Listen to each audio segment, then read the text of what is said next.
My name is Amandla. I have a PhD in gender studies. In this video, we will talk about ancient history. So, in the time before gender theory shined its light upon humanity, humanity was pretty much in the dark.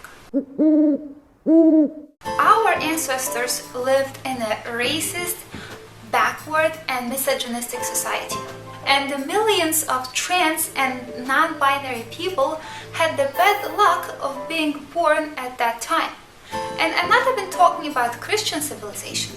You know, pre-Christian civilizations like the Greeks, the Sumerians, the Egyptians, the Persians, they were equally racist and transphobic. The level of transphobia in the ancient world was so high that trans and non-binary people had to hide their real identities in order to escape persecution. They hid so well that no obvious proof of their existence remains anywhere in the recorded history. However, they did entertain some hopes that in the future our society will become more tolerant. So they left behind some subtle clues that hint towards their real identities.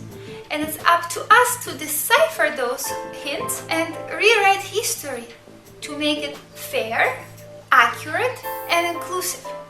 Before we continue, please hit that subscribe button and share this video with family and friends.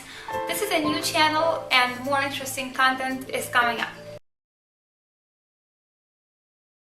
If you look at Assyrian and Babylonian steles, very often you will see men with beards wearing dresses and jewelry. This is a great way to combine male and female attributes, which is exactly what non-binary people do. It's especially obvious if you look at this stela featuring King Hammurabi. On this stela, we see two non-binary people.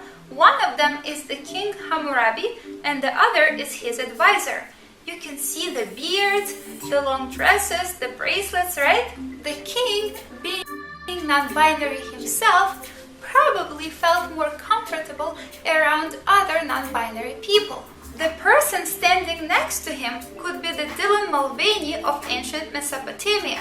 Remember how he got to speak to Biden? Or he could be King Hammurabi's favorite drag queen. Yeah, that sounds like a very likely scenario. You see how the standing person has his arms in this unusual position, like this? Being a drag queen, he is showing his dance moves to the king. And together they are planning the next ancient Mesopotamian drag show for little kids. I think it's amazing how these people had to wait for like 4,000 years for their true identities to be discovered. It really brings tears to my eyes. Moving on, the most obvious example of trans people are eunuchs. They were assigned male at birth, but castrated later in order to make them feel more comfortable in the wrong body that they were born in. You know what they say, history is written by the victors. So it's the victors or the evil cis white men who wrote history books. If you read about eunuchs there, you will be under the misconception that most eunuchs underwent the surgery as children or teenagers and it wasn't really their choice. There is also a common lie that really poor people did it to have a chance of political advancement and career. So those are lies. It's obvious that eunuchs were transgender people who happily underwent the surgery because it made them feel happier, more fulfilled, and more comfortable in their bodies. You know how this whole topic is relevant for us nowadays? So you know how some conservative states are banning transgender surgeries for kids? Wait, surgery doesn't sound very good. You know how some conservative states are banning gender-affirming care for kids? Well, this whole topic just comes to show how regressive those policies are because even ancient people knew better. Let's travel south to ancient Egypt.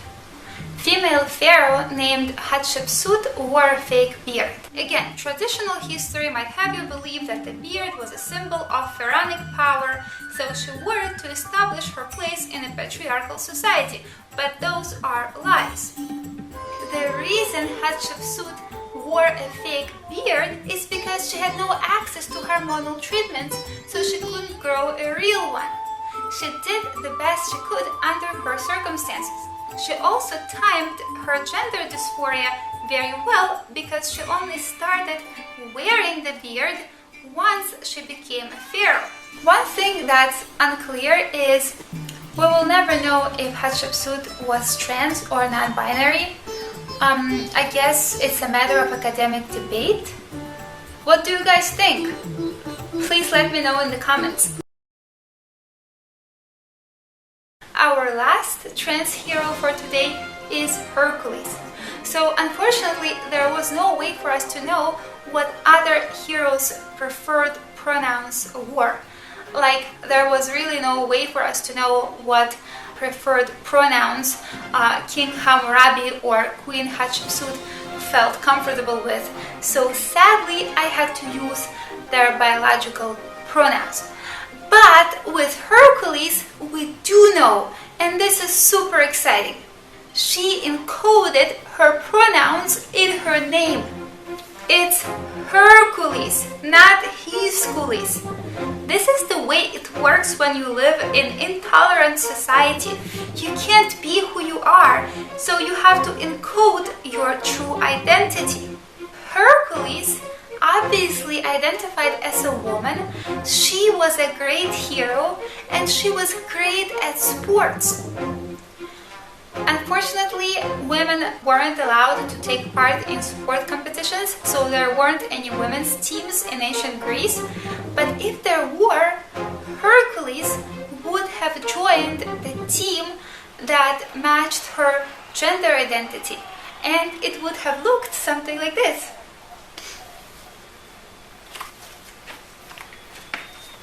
That's it for today, guys. If you can think about other trans or non-binary characters from ancient times, please let me know in the comments.